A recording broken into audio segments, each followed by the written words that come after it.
ஒரு மனுஷனுடைய வாழ்க்கையில் வந்து ஒரு மனிதர்கள் ரொம்ப முக்கியமானவர்கள்.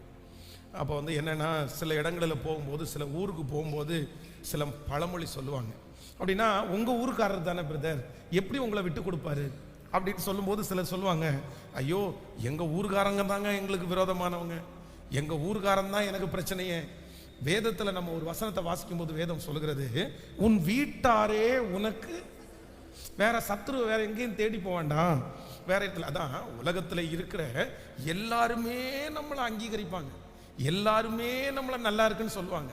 ஆனால் நம்ம மேலே சந்தேகப்படுறது யார் அப்படின்னா, நம்முடைய வீட்டில் இருக்கவங்க தான் சந்தேகப்படுவாங்க.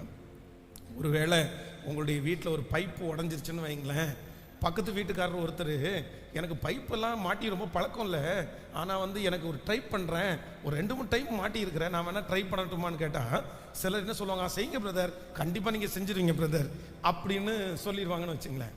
ஆனால் அந்த வீட்டில் பிளம்பர் இருக்காருன்னு வைங்களேன், இந்த பிளம்பருடைய மனைவியின் இடத்துல போய் பைப் உடையும் போது, அப்படியா நான் பிளம்பர் தானே, இந்த பைப்பை மாட்டி விடுறேன், ஐயோ நீங்கள் ஒற்ற பேசல, எனக்கு சந்தேகமாக இருக்குது, நீங்கள் கண்டிப்பாக பண்ண வேண்டாம். அப்போது உலகத்திலே இருக்கிற ஊரில் இருக்கிற எல்லாரையும் நம்பினாலும் நம்ம யாரை நம்ப மாட்டோம் அப்படின்னு சொன்னால், நம்முடைய வீட்டில் இருக்கிறவர்களை நம்ம நம்புறதில்லை நிறைய பேர். அதே போல் இந்த உலகத்திலே நமக்கு சத்துருக்கள் வந்து இல்லை, பிசாசு இந்த உலகத்திலே நம்மளை அழிப்பதற்கு எடுத்துக்கொள்கிறது வேற யாரையும் மூலமாக அல்ல, ஒரு மனுஷனை தான் செலக்ட் பண்ணுறான். நம்ம வந்து நிறைய நேரத்தில் ஏமாற்றப்பட்டது மனுஷனால தான், நம்ம ஏமாற்றப்பட்டோம். நம்ம வந்து தோல்வியை சந்தித்தது மனுஷனால தான் தோல்வியை சந்தித்தோம். நம்முடைய வாழ்க்கையிலே உலகத்திலே இந்த சத்ரு வந்து அவன் நம்மை அழிப்பதற்கு யாரை பயன்படுத்துகிறான் அப்படின்னு சொன்னால், மனிதர்கள் தான் பயன்படுத்துகிறான். நம்ம மன உளைச்சல் ஆளாகிறதுக்கு காரணம் என்ன? அது ஒரு மனுஷன். நம்முடைய ஒரு விபத்துக்குள்ளே நம்ம மாற்றுறதுக்கு காரணம் என்ன? ஒரு மனுஷன். சுற்றி சுற்றி சுற்றி நம்முடைய வாழ்க்கையிலே நாம் தீமையை அனுபவிக்கிறதுக்கும் நன்மையை அனுபவிக்கிறதுக்கும் யார் மூல காரணமாக இருந்தாங்க அப்படின்னு சொன்னால், இந்த மனிதர்கள் தான் காரணமாக இருந்தார்கள்.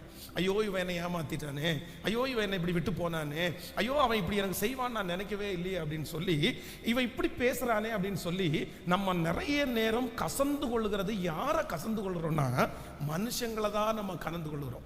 சிலர் என்ன நினைக்கிறாங்கன்னா, சிலருக்கு மனுஷங்களையே பிடிக்கிறது இல்லை, ஐயோ இந்த மனுஷனே வேண்டாங்க, யாரையுமே எனக்கு பிடிக்கிறது இல்லைங்க, பேசாம ஆண்டவர் வந்து ஏதாவது ஒரு காட்டுக்குள்ள என்னை கொண்டு போய், அதான் நிறைய பேர் தாவீத மாதிரி ஜெபம் பண்ணுவாங்க, எனக்கு மட்டும் சிறகு இருந்துச்சுன்னா அப்படியே பறந்து போய் நான் மலையில இளைப்பாருவேன். இந்த மனுஷங்களுடைய மூஞ்சியை பார்க்கறதுக்கே எனக்கு அருவருப்பா இருக்குது, இவங்க மனுஷனை பார்க்கறதே எனக்கு பிடிக்கல, மனுஷனே இல்லாதது மாதிரி ஒரு இடத்தை எனக்கு கொடுங்க ஆண்டவரே, பரலோகத்தில் போய் மட்டும் இந்த பிசாசுங்களை கூட்டு வந்துடாதீங்க ஆண்டவரே அப்படின்னு ஜெபம் பண்றவங்கலாம் நிறைய பேர் இருக்காங்க. அப்போ ஆண்டவருடைய பிள்ளைகளே, சுற்றி சுற்றி நம்முடைய மனசை காயப்படுத்துகிறவர்கள், நம்மை நஷ்டப்படுத்துகிறவர்கள் எல்லாரும் யார் அப்படின்னா மனிதர்கள்.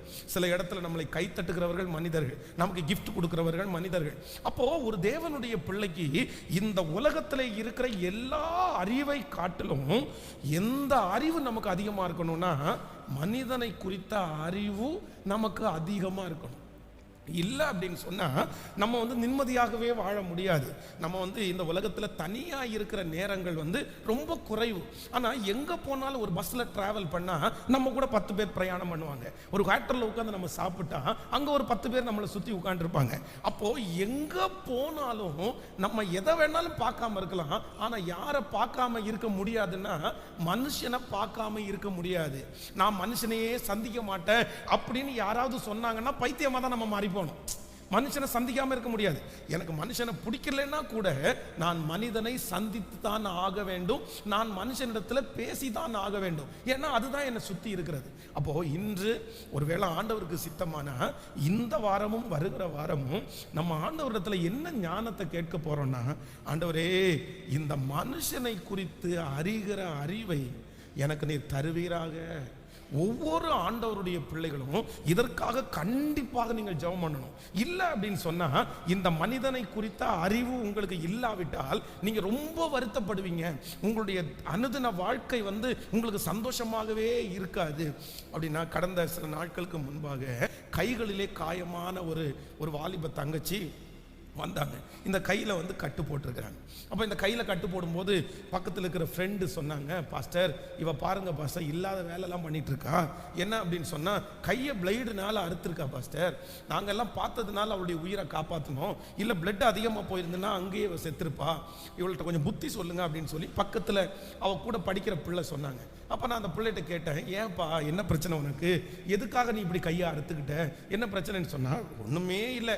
என்ன அப்படின்னு சொன்னால், அவங்க காலேஜில் இருக்கிற ஒரு ஃபேக்கல்டிஸ், அவங்க காலேஜில் இருக்கிற ஒரு வாத்தியார் வந்து அந்த பிள்ளையை என்ன பண்ணி திட்டுறாங்கன்னா, நீ வந்து எரும மாடி மாதிரி பண்ணி ஒன்றுமே படிக்க மாட்டேன், உனக்கு ஒன்றுமே தலையில் ஏறாது அப்படின்னு சொல்லி எல்லாருக்கும் முன்னாடியும் வச்சு என்னை திட்டாரு. அது எனக்கு ரொம்ப மனசுக்கு உடஞ்சிருச்சு. இவ்வளோ அவமானமான வார்த்தையை கேட்டு நம்ம உயிரோட இருக்கணுமா, இவங்க எல்லாருமே நல்லா படிக்கிறாங்களே, நம்மளால மட்டும் ஏன் படிக்க முடியலன்னு சொல்லி அவர்கள் பேசினது எனக்கு ரொம்ப பாதிப்பாயிருச்சு. அதனால நான் கையை அறுத்துக்கிட்டேன் அப்படின்னாங்க. அப்போ ஒரு மனுஷன் பேசுகிற வார்த்தையை தாங்க முடியாம கையை அறுக்கிற ஒரு நிலைமையில இருந்தா அந்த பிள்ளையினுடைய வாழ்க்கை என்ன? இங்க இருக்கிற நிறைய பேர் அப்படிதான், இந்த சத்தத்தை கேட்கிற நிறைய பேர் அப்படிதான். நீங்க கவலைப்படுறதுக்கு யார் காரணம்? நீங்க வருத்தப்படுகிறதுக்கு யார் காரணம்? உங்களுக்கு சிலருக்கு பலவீனம் வந்ததுக்கு யார் காரணம்? சுத்தி பார்த்தீங்க அப்படின்னு சொன்னா அந்த மனிதனை குறித்த சரியான ஞானம் இல்லாததுனாலே உங்களை சுற்றி இருக்கிற மனிதர்கள் உங்களை என்ன பண்ணிட்டாங்கன்னா, இந்த நிலைமைக்கு கொண்டு வந்து உங்களை விட்டுட்டாங்க. நீங்க இந்த நிலைமைக்கு வருகிறதற்கு ஒரு நபர் காரணமாய் அமைந்தார்கள். ஆனால் ஆண்டவர் இந்த 2 வாரங்களிலையும் கர்த்தர் ஒரு தெய்வீக ஞானத்தை கர்த்தர் உங்களுக்கும் எனக்கு தருவாராக. இனி மனிதர்களால் நமக்கு உபத்திரவங்கள் வருவது இல்லை. மனிதனை அண்டர்ஸ்டாண்ட் பண்ணக்கூடிய ஒரு ஞானத்தை கர்த்தர் நமக்கு தருவாராக. எல்லாருடைய கரங்களையும் மேலே உயர்த்தி ஆண்டவரிடத்தில் கேளுங்க, ஆண்டவரே இந்த வருஷத்தினுடைய முடிவிலே மனிதனை குறித்து அறிகிற ஒரு ஞானத்தை சொல்லுங்க, முழு பலத்தோட சொல்லுங்க. அப்பா நீர் எங்களுக்கு தருகிறதற்காக உமக்கு நன்றி அப்பா. மனிதனை குறித்த ஒரு ஞானம் எனக்கு உண்டாகட்டும், மனிதனை குறித்த ஒரு ஞானம் என்னுடைய பிள்ளைக்கு உண்டாகட்டும். ஆண்டவரே மனிதனை குறித்த ஞானம் சபையிலே இருக்கிற இந்த சத்தத்தை கேட்கிற ஒவ்வொரு பிள்ளைகளுக்கும் மனிதனை குறித்த ஒரு அறிவு உண்டாகட்டும். இனி எந்த மனுஷனுடைய கையிலையும் சிக்காதபடி ஆண்டவரே மனிதனுடைய யோசனைகளை அறிந்து செயல்படுகிற ஒரு ஞானமுள்ள ஒரு இருதயத்தை கர்த்தர் எங்கள் பிள்ளைகள் ஒவ்வொருவருக்கும் நீர் கட்டளையிடுகிறதற்காக நன்றி நன்றி. ஆமென். தினம் தினம் நீங்க என்ன ஜெபிக்கணும் அப்படின்னு சொன்னா, ஆண்டவரே எனக்கும் என்னுடைய பிள்ளைகளுக்கும் ஒன்று நீர் செய்யும் மனிதனை குறித்த ஒரு ஞானத்தை கர்த்தர் எங்களுக்கு தருவீராக. அந்த ஞானம் உங்களுக்கு கிடைத்தால் போதும், இந்த உலகத்திலே நீங்கள் எப்படி வாழ முடியும்னா சமாதானமாய் வாழ முடியும். நீங்கள் ஏமாந்து போக மாட்டீங்க, உங்களுடைய கண்ணீர் உங்களுக்கு இருக்காது. பாருங்க, இன்னைக்கு நிறைய பேர் அழுதுட்டே இருப்பாங்க, மனதில் அவ்வளவு நெருக்கமாக இருக்கும். ஏமாத்தினவங்க ஏமாத்திட்டாங்க, அவங்க ஜாலியாக இருக்காங்க, அவங்க சந்தோஷமாக இருக்காங்க, அவங்களுக்கு ஒரு குற்ற உணர்வு இல்லை. ஆனால் அந்த மனுஷனை ஒருத்தரை அண்டர்ஸ்டாண்ட் பண்ணாத இருந்த அந்த ஒரு காரணத்திற்காக எவ்வளோ பெரிய வருத்தம் தெரியுமா? ஆனால் நான் நம்புகிறேன், அப்படிப்பட்ட வருத்தத்தில் இருக்கிற ஒவ்வொருத்தரையும் கர்த்தர் ஒரு ஸ்பெஷல் ஞானத்தை ஆண்டவர் உங்களுக்கு தருவாராக. இனி நம்முடைய பிள்ளைகள் மனிதருடைய கையிலே சிக்க போவது இல்லை. இனி நம்முடைய குடும்பத்தில் இருக்கிற எந்த நபர்களையும் கர்த்தர் சிக்க வைக்காமல் கர்த்தர் மனிதனுடைய கண்ணிகளுக்கு நம்மையும் நம்முடைய குடும்பத்தையும் கர்த்தர் கிருபையாய் கர்த்தர் காப்பாற்ற போகிறார். அந்த அறிவை கர்த்தர் நமக்கு தரப்போகிறார். அந்த ஞானத்தை ஆண்டவர் நமக்கு கிருபையாய் கர்த்தர் தரப்போகிறார். ஹல்லேலூயா. நான் வேதத்தை வந்து தியானிச்சுட்டே இருக்கும்போது பார்த்தீங்கன்னா, இந்த மனிதனை குறித்த அறிவு அப்படின்னு எடுத்து பார்த்தா ஒன்றும் இல்லை, நிறைய சம்பவங்கள் வந்துட்டே இருக்குது. எங்கேருந்து ஸ்டார்ட் ஆகுது அப்படின்னு சொன்னால், ஆதியாகமத்திலிருந்து ஆரம்பிக்குது. நீங்கள் வேதத்தில் வாசிக்கும் போது நீங்கள் எடுத்துக்கொள்ளலாம். ஆதியாகமம் 6ஆம் அதிகாரத்தினுடைய 6வது வசனத்தை வாசிக்கும் போது, ஆதியாகமம் 6வது அதிகாரம் 6வது வசனம், தான் பூமியிலே மனுஷனை உண்டாக்குறதற்காக கர்த்தர் மனஸ்தாபப்பட்டார், அது அவர் இருதயத்திற்கு விசனமாயிருந்தது. ஆண்டவருடைய பிள்ளைகளே, ஆண்டவர் வந்து இந்த உலகத்தில் எல்லாவற்றையும் ஆண்டவர் படைத்தார். சகல ஜீவராசிகளை படைத்தார், புற்பூண்டுகள் எல்லாம் படைத்தார். ஆனால் எதை குறிச்சும் படைச்சு முடிச்சுட்டு ஆண்டவர் துக்கப்படவே இல்லை. வேதம் சொல்லுகிறது, கர்த்தர் அதை நல்லது என்று கண்டார். ஆண்டவர் அதை நல்லது என்று கண்டார். எல்லாத்தையும் நல்லது என்று கண்ட தேவன், எல்லாத்திற்காகவும் சந்தோஷப்பட்ட தேவன், தன்னுடைய வாழ்க்கையிலே தான் உண்டாக்கின ஒன்றை நினைத்து அவர் என்ன பட்டாராமா? மனஸ்தாபப்பட்டார். எதை நினைச்சு மனஸ்தாபப்பட்டாராமா? தான் பூமியிலே மனுஷனை உண்டாக்குறதற்காக கர்த்தர் மனஸ்தாபப்பட்டார். அப்போ ஒன்று நினைத்துக் கொள்ளுங்கள், எந்த அளவிற்கு ஆண்டவருடைய படைப்புல ஒன்றுல கூட ஆண்டவர் வருத்தப்படல, எல்லாத்தையும் சந்தோஷமா ஏற்றுக்கொண்டார். ஆனா மனுஷனை பூமியில படைச்சதை நினைச்சு கர்த்தர் வருத்தப்பட்டார் அப்படின்னு சொன்னா, ஏன்னா அடுத்த வசனத்தை வாசிங்க. தான் பூமியிலே மனுஷனை உண்டாக்கிறதற்காக கர்த்தர் மனஸ்தாபப்பட்டார், அது அவருடைய இருதயத்திற்கு விசனமா இருந்தது. அப்பொழுது கர்த்தர் தான் சிருஷ்டித்த மனுஷனை பூமியின் மேல் வைக்காமல் மனுஷன் முதற்கொண்டு மிருகங்கள், ஊரும் பிராணிகள், ஆகாயத்து பறவைகள் பரியந்தம் உண்டாயிருக்கிற அவைகளை நிக்கிரகம் பண்ணுவேன். நான் அவர்களை உண்டாக்கினது எனக்கு மனஸ்தாபமாயிருக்கிறது என்றார். ஆமேன் சொல்லுங்கள் கர்த்தருடைய பிள்ளைகளே. அப்போ ஆண்டவர் ரொம்ப வருத்தப்பட்டாராம். அப்போ எந்த அளவிற்கு உலகத்திலே இருக்கிற எல்லாவற்றை விட மனிதன் ஒரு கொடிய நபர் என்கிறத ஆண்டவருடைய பிள்ளைகள் எப்பொழுதுமே அடையாளம் கண்டுகொள்ள வேண்டும். ஆனா அதுக்காக நம்ம அவங்களோட பழக வேண்டாம், பேச வேண்டாம், மனுஷனே இல்லாம இருக்கணும்னு கர்த்தர் சொல்லலை. ஆனா என்ன கர்த்தர் சொல்லியிருக்கிறார்னா, அவர்களை கையாளக்கூடிய ஞானத்தை கர்த்தர் நமக்கு கிருபையாய் தருவதற்கு கர்த்தர் வல்லவராய் இருக்கிறார். நான் ஒரு 3 காரியத்தை வேகமாய் சொல்லி ஆண்டவருக்கு சித்தமாய் இருக்குமானால் வருகிற வாரம் ஞாயிற்றுக்கிழமை ஆராதனையில் உங்களுக்கு இன்னும் கொஞ்சம் நிறைய மனுஷனை குறித்த ஞானத்தை உங்களோடு சொல்லி உங்களுக்காக ஜெபிக்க போகிறேன். நம்பர் 1, முதலாவதாக ஒரு ஆண்டவருடைய பிள்ளைகளுக்கு மனிதனை குறித்து வரவேண்டிய முதல் ஞானம் வாசிக்கலாம். ஆதியாகமம் 11ஆம் அதிகாரத்தினுடைய 29வது வசனத்தை வாசிக்கலாமா? ஆதியாகமம் 11ஆம் அதிகாரத்தினுடைய 29வது வசனத்தை வாசிக்க போகிறோம். ஆபிரகாமும் நாகோரும்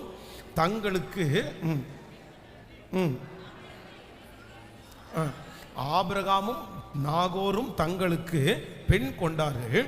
ஆபிரகாமுடைய மனைவி சாராய் என்று பெயர், நாகோருடைய மனைவிக்கு மில்காள் என்று பெயர்.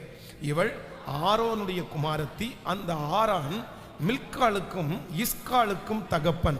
சாராய்க்கு பிள்ளை இல்லை, மலடியாயிருந்தாள். தேராகு தன் குமாரனாகிய ஆபிரகாமையும் ஆரானுடைய குமாரனையும் தன் பேரனுமாயிருந்த லோத்தையும் தன் ஆபிரகாமுடைய மனைவியாகிய தன் மருமகள் சாராளையும் அழைத்து கொண்டு அவர்களுடனே ஊர் என்கிற கல்தேருடைய பட்டணத்தை விட்டு கானான் தேசத்திற்கு போக புறப்பட்டான். அவர்கள் ஆரான் மட்டும் வந்தபோது அங்கே இருந்து விட்டார்கள். தேராகுடைய ஆயுசு நாட்கள் 250 வருஷம். தேராகு ஆரானிலே மரித்தான்.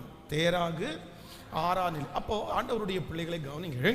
இங்க ஒரு வயசான ஒரு நபர் என்ன பண்றார் அப்படின்னு சொன்னா, தன்னுடைய மகன், தன்னுடைய மருமகள், தன்னுடைய அண்ணன், அந்த மாதிரி ஒரு பெரிய டீமை கூப்பிட்டுட்டு அவர் என்ன பண்றார் அப்படின்னு சொன்னா, இல்ல நம்ம எல்லாருக்குமே ஆண்டவர் கானான் என்கிற ஒரு இடத்தை வச்சிருக்கிறாரு, நம்ம அங்க பிரயாணம் பண்ணுவோம்னு சொல்லிட்டு எல்லாருமே தன்னுடைய டெஸ்டினேஷன், அதாவது தாங்கள் அடைய போகிற இடத்தை அவர்கள் ஆரம்பிக்கும் போதே எங்க போறோம்னு தெரியாம எல்லாம் போகல, தங்களுக்குரிய இடத்தை நியமித்தார்கள்.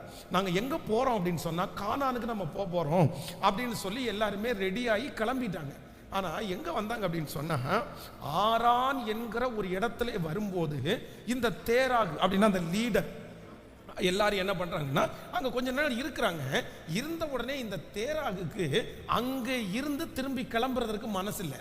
ஸோ அங்கே இருக்கிற சூழ்நிலைகள், அங்கே இருக்கிற காரியங்கள் இதெல்லாம் அவருக்கு ரொம்ப பிடிச்சதுனால அங்கேயே இருந்தார். கிட்டத்தட்ட 80 வருடம் உயிரோடு இருந்த நபர் அங்கே இருந்து தான் அடைய போகிற அந்த கானான் தேசத்திற்கு அவர் போகவே இல்லை. ஆனால் அப்போ கொஞ்ச நேரம் அவர் அந்த இடத்துல இறக்குறாரு. உடனே தான் ஆண்டவர் அடுத்த 12ஆம் அதிகாரம் 1வது வசனத்தை நீங்கள் வாசிக்கும் போது, கர்த்தர் ஆபிரகாமை நோக்கி, நீ உன் தேசத்தையும் உன் இனத்தையும் உன் தகப்பன் வீட்டையும் விட்டு புறப்பட்டு நான் உனக்கும் காண்பிக்கும் தேசத்திற்கு போ.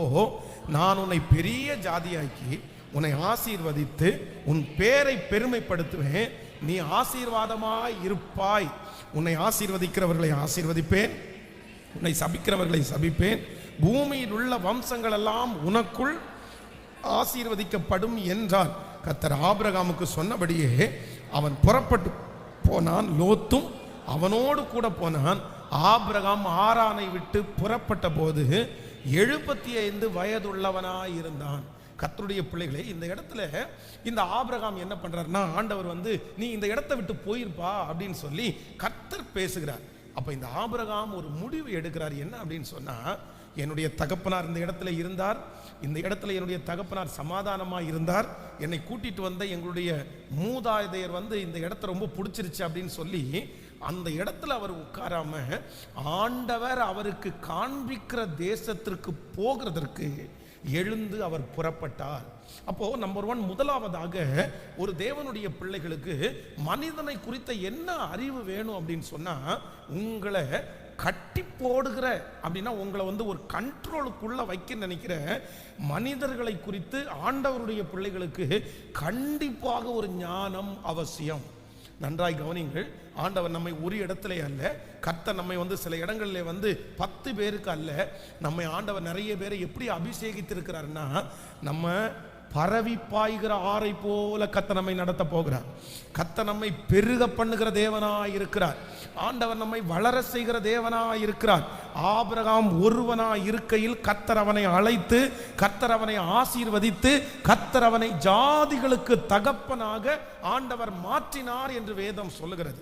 அப்போ நீங்க எந்த ஞானத்தை கத்துக்கணும் அப்படின்னு சொன்னா, இந்த உலகத்திலே இருக்கிற மனுஷனிடத்துல உங்களுக்கு வருகிற ஒரு முக்கியமான ஞானம், அவர்களுடைய கயிறுகளினாலே நீங்கள் என்ன பண்ணக்கூடாதுன்னா கட்டப்படக்கூடாது.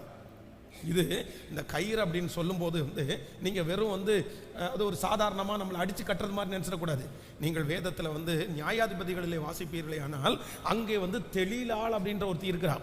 அப்போது இந்த தெளிலாளை குறித்து வேதம் சொல்லுகிறது, இந்த தெளிலாள் வந்து உன்னை எப்படி சிறுமைப்படுத்தலாம், உன்னை எப்படி நான் வந்து அடிமைப்படுத்துறது, உன்னை எப்படி அவங்களுக்கு பிடிச்சி கொடுக்குறதுன்னு சொல்லும்போது சிம்சோன் செல்வான், என்னை வந்து கயிறுனால கட்டுனா நான் பலட்சியமாகி மற்ற மனிதனை போல நான் ஆவேன். இப்போ பாருங்க, வெறும் அந்த தெளிலாள் வந்து நீங்கள் 16ஆம் அதிகாரம் 12வது வசனத்தை வாசிக்கும் போது, அப்பொழுது தெளிலாள் புது கயிறுகளை வாங்கி அவைகளால் அவனை கட்டி, சிம்சோனே பெலிஸ்தியர் உன்மேல் வந்து விட்டார்கள் என்றார். பதிவிருக்கிறவர்கள் அறை வீட்டிலே இருந்தார்கள். ஆனாலும் அவன் தன் புயங்களில் இருந்த கயிறுகளை ஒரு நூலை போல அறுத்து போட்டார். கவனிங்க, எல்லாரும் கவனிங்க. இந்த தெளிலாள் வந்து தன்னுடைய சரீரத்திலே கட்டின கயிறுகளை இந்த இடத்துல யார் அவிழ்க்கிறா அப்படின்னு சொன்னா, சிம்சோனு அவருடைய அபிஷேகம் வரும்போது அந்த கட்டு தானா அவிழ்ந்துருது. இது வெளியிலே கட்டின கட்டு. ஆனா இந்த தெளிலாள் வந்து வெளியிலே கட்டின கட்டை சிம்சோன் அவுத்துட்டாரு. ஆனா எந்த கட்டை அவுக்க முடியல அப்படின்னு சொன்னா, அவனுடைய மனசு சம்பந்தமாய், தன்னுடைய உள்ளான வாழ்க்கைக்கு சம்பந்தமாய் கட்டின கட்டை சிம்சோனால என்ன பண்ண முடியலன்னா அறுக்க முடியல. அப்போ ஒரு ஞானத்தை ஆண்டவரிடத்துல கேட்கணும். ஆண்டவரே, நான் எனக்கு ஞானத்தை கொடுங்க, எந்த மனுஷனும் என்னை கட்டி என்னுடைய தரிசனத்தை பாழாக்காதபடி, என்னுடைய பிள்ளைகளுடைய தரிசனத்தை பாழாக்காதபடி இந்த இடத்துல நான் உட்காரக்கூடாது. இந்த இடத்துல இருக்கிற நபர் என்னை கட்டுறாங்க, இவங்க அன்புனால என்னை கட்டுறாங்க, இவங்க பாசத்தினால என்னை கட்டி போட நினைக்கிறாங்க, இவங்க அதிகாரத்தில் என்னை கட்டி போட நினைக்கிறாங்க. நான் இந்த மனிதனுக்கு அடிமையாகாதபடி என்னை காத்து கொள்ளும் என்று ஒரு ஆண்டவருடைய பிள்ளை ஜெபிக்கணும். எத்தனை பேர் ஆமோதிகள் கைகளை அசைத்து ஒரு ஹல்லேலூயா சொல்லலாம், முழு பலத்தோட ஒரு ஹல்லேலூயா சொல்லலாம். எத்தனை பேருக்கு நான் சொல்றது எத்தனை பேருக்கு புரியுது? நல்லா கவனமாய் கவனிங்கள். முதலாவதாக ஒரு தேவனுடைய பிள்ளை மனுஷனை குறிச்ச ஒரு ஞானம், நமக்கு என்ன ஞானம் நமக்கு தேவை அப்படின்னு சொன்னா, சில மனிதர்கள் வந்து உங்களை என்ன பண்ணிடுவாங்கன்னா, உங்களுடைய லட்சியத்தை, உங்களுடைய விஷனை, உங்களுடைய அபிஷேகத்தை அடைய முடியாம ஏதோ ஒன்றை வச்சு உங்களை என்ன பண்ணிடுவாங்கன்னா உங்களுடைய தரிசனத்தை கட்டி போடுவார்கள். அந்த அறிவு வேணும். இல்லை, இவங்களோட நான் ரொம்ப நாள் டிராவல் பண்ண முடியாது, இவங்களோட ரொம்ப நாள் நான் இருக்க முடியாது, இவங்க வந்து என்னை கட்டி வைக்கிறாங்க. சிலருக்கு பாருங்களேன், சிலர் ரொம்ப அழகா ஞானமாய் செயல்படுகிறார்கள். சில மனிதர்களை நினைச்சு இவனுக்கு என்ன கொடுத்தா நல்லா இருக்கும், இவன் என்ன கொடுத்தா சந்தோஷமா இருப்பான், இவனை எதனால நம்ம கூட வச்சிருக்கலாம்னு சொல்லி அந்த ஒரே ஒரு பலவீனத்தை அறிஞ்சிட்டு அவ்வளோ அழகா அவங்கள டீல் பண்ணுவாங்க. இப்போ யாக்கோபை குறித்து வேதம் சொல்லுகிறது, தன்னுடைய மாமனார் வீட்டில் ரொம்ப நாள் தங்கணும்னு எல்லாம் வரல. தன்னுடைய மாமனார் வீட்டில் என்ன நடக்கும்னு தெரியல, ஆனால் தன்னுடைய மாமனார் வீட்டில் வந்தார். இப்போ இந்த மாமனார் வந்து தன்னுடைய இளைய பொண்ணா அவனுக்கு பிடிக்குதுன்னு சொன்ன உடனே அவன் ஒரு பெரிய திட்டம் போடுறான் பாருங்களேன். ஒரு பெரிய பிளான் போட்டான். என்ன பிளான் போடுறான் அப்படின்னு சொன்னா, அவ்வளவுதான், ஒரு ஆடு சிக்கிருச்சு, இந்த பிள்ளைய வச்சே இந்த ஆட்டை நம்ம என்ன பண்ணணும், நம்ம கைக்குள்ள வச்சுக்கணும். அந்த இளைய மகளை காமிச்சு காமிச்சு காமிச்சு 7 வருஷம் இல்ல, கிட்டத்தட்ட 14 வருஷம் ஒரு பிள்ளைய காமிச்சு தன்னுடைய 14 ஆண்டுகள் தன்னோடு கூட அந்த மனுஷனை டிராவல் பண்ண வச்சுட்டாங்க. இந்த சத்தத்தை கேட்கிற யாருக்காக ஆண்டவர் பேசுறான்னு தெரியல. ஏதாவது ஒன்ன காண்பிச்சு, எந்த மனுஷனுடைய கட்டுக்குள்ள நீங்க யாராவது இருக்கிறீங்களா? நகர முடியாம இருக்கிறீங்களா? அடிமைத்தனத்துல இருக்கிறீங்களா? இன்றைக்கே கர்த்தரிடத்துல கேளுங்க, எனக்கு ஒரு ஞானத்தை கொடுங்க ஆண்டவரே, இதிலிருந்து நான் வெளியே வருவதற்கு. கர்த்தர் எனக்கு கிருபையா இறங்குகிற கர்த்தர். ஹல்லேலூயா. கரங்களை வானத்துக்கு நேராய் உயர்த்தி, எனக்கு ஒரு அறிவு எனக்கு வேண்டும், எனக்கு ஒரு ஞானம் வேண்டும். இனி மனிதனுடைய கட்டுகளிலே நான் கட்டப்படக்கூடாது. சொல்லுங்க, சத்தத்தை உயர்த்தி, என்னுடைய பிள்ளை கட்டப்படக்கூடாது, என்னுடைய குடும்பம் கட்டப்படக்கூடாது. தகப்பனே, எந்த விதத்திலும் எதை காண்பித்தும் என்னுடைய குடும்பத்தையும் என்னையும் கட்டாதபடி கர்த்தர் ஒரு ஞானத்தை தருவீராக ராஜா. அந்த மனுஷனை குறித்த ஒரு ஞானத்தை எல்லாரும் ஜெபிங்கள். ஹல்லேலூயா. அந்த அடிமைத்தனத்திலிருந்து ஆண்டவர் வெளியே பிள்ளையை கொண்டு வருவாராக, அந்த குடும்பத்தை வெளியே கொண்டு வருவாராக, அந்த நபரை கொண்டு வருவாராக. ஸ்தோத்திரம். இப்பொழுது யாரெல்லாம் அப்படிப்பட்ட அடிமைத்தனத்தில் இருக்கிறீர்களோ, கர்த்தர் அவர்களை கிருபையாய் கர்த்தர் கொண்டு வருவாராக. ஹல்லேலூயா. கைகளை அசைத்து ஒரு ஹல்லேலூயா. ஆண்டவருடைய பிள்ளைகளே கவனிங்க. ஒரு விசை ஒரு நபர் ஒரு ஓனர், ஒரு இடத்தினுடைய ஓனர். அப்போ அந்த இடத்தினுடைய ஓனர் அந்த இடத்தை பாதுகாக்கிற ஒரு நபரோட பேசிட்டு இருக்கிறார். அப்போ அந்த நபர் என்ன சொல்றாருன்னா, நான் போறேன், நான் இங்கே இருக்க மாட்டேன், எனக்கு என்னுடைய மனைவியை பார்க்கணும், எனக்கு என்னுடைய பிள்ளைகளுக்கு ஏதாவது சம்பாரிச்சு கொடுக்கணும், உங்களோட நான் ரொம்ப வருஷம் இருந்துட்டேன் அப்படின்னு சொல்லும்போது அந்த நபர் சொல்லும்போது, சரி சரிப்பா பார்த்துக்கலாம் அப்படின்னு சொல்லிட்டாரு. உடனே நான் அவரை பார்த்து கேட்குறேன், பிரதர், அவர் போறேன்னு சொல்றாருல்ல, நீங்க என்ன பண்ணுவீங்க, எப்படி இது பண்ணுவீங்க? அதெல்லாம் ஒன்றும் இல்லை, அவனை எப்படி எனக்குள்ள வச்சுக்கணும் எனக்கு தெரியும் அப்படின்னு சொல்லிட்டு, சரிப்பா பேசிட்டே இருக்கும்போது பார்த்தீங்கன்னா அவனை கூப்பிட்டு, என்னமோ போன வாரம் ஒரு 5000 ரூபாய் கடன் வேணும்னு கேட்டியே அப்படின்னு கேட்டார். ஆமாம் அப்படின்னு. இங்கே வா, ஒரு நோட்டு எடுத்துட்டு வா அப்படின்னு சொல்லிட்டு 5000 ரூபாய் பணத்தை அவன் கையில் கொடுத்துட்டு, இதை பாரு, இந்த நோட்டில் டேட்டு போட்டுட்டேன், எப்போ டெய்லி சம்பளம் வாங்கும்போது 50 ரூபாய் நீ கட்டிடு, நீ டெய்லி சேர்த்தெல்லாம் கொடுக்க வேண்டாம், 50 ரூபா கட்டிடு, 5000 ரூபா வாங்கினியா 6000 ரூபாவை நீ கொடுத்துரு அப்படின்னு சொல்லி அவருடைய கையில் கொடுக்குறாரு. அந்த பணத்தை கையில் வாங்கிட்டு அந்த மனுஷன் 5000 ரூபாவை 2 நாள் செலவு பண்ணிட்டாரு. இப்போ இவருக்கு திரும்ப அடிமை ஆயிட்டாரு. அந்த 6000 ரூபாய் பணத்தை கட்டுறதற்கு திரும்ப 5 மாதம் அவர் அந்த இடத்துல இருந்து தான் ஆகணும். இப்படியே எத்தனை ஆண்டு அந்த மனுஷன் வச்சிருக்கிறாருன்னா, கிட்டத்தட்ட 14 ஆண்டு வச்சிருக்கிறாரு அந்த மனுஷனை.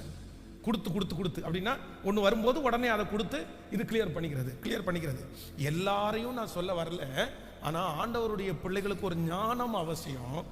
எந்த மனுஷனும் என்னை என்ன பண்ணிடக்கூடாது அப்படின்னா, கேட்கல, நம்ம சுயாதீனம் உள்ளவர்கள், நம்ம ஃப்ரீயாக தான் இருக்கணும். ஆண்டவர் நம்மளை எப்படி வச்சிருக்கிறார் அப்படின்னு சொன்னா, அடுத்தவன் வாழ்க்கையை அல்ல, உங்கள் வாழ்க்கையை நீங்கள் சந்தோஷமாய் வாழக்கூடிய கிருபை கர்த்தர் நமக்கு தருகிறதற்கு ஒரு நல்ல தேவனாய் கர்த்தர் இருக்கிறார். எத்தனை பேர் ஆமோதிக்கிறீர்கள்? நீங்கள் அந்த இடத்துல பாதுகாப்பாக இருக்கலாம், சந்தோஷமாக இருக்கலாம், அது உங்களுக்கு உயர்வாக இருக்கலாம், அது அல்ல.